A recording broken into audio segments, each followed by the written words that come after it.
پاکستان مسلم league نون کے قائد میاں محمد نواز شریف اور مریم نواز آج کل دبئی میں مقیم ہیں۔ میاں محمد نواز شریف اور مریم نواز صاحبہ مختلف وفود سے بھی ملاقات کر رہے ہیں۔ مسلم لیگ نون گلف ریجن کے صدر اور چشتیہ سے مسلم لیگ نون کے ممبر قومی اسمبلی چودھری احسان الحق باجوہ اور general secretary golf region Iftikhar but کی زیر قیادت PMLN UAE کے وفد سمیت امارات میں مقیم مسلم لیگی رہنماؤں نے خصوصی ملاقات کی۔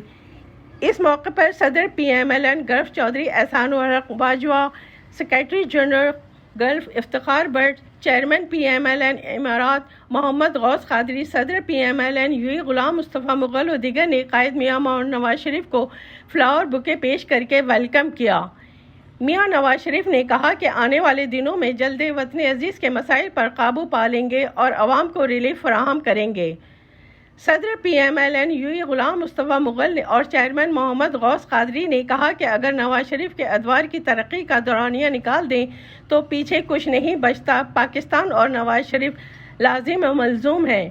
سابق MPA آزاد علی تبسم، مسلم لیگ نون گلف کے جنرل سیکریٹری افتخار بٹ، خواجہ عبدالوحید پال، چودھری عبدالغفار، چودھری فیصل الطاف، راجہ خالد محمود، راجہ ابوبکر افندی بھی اس موقع پر موجود تھے۔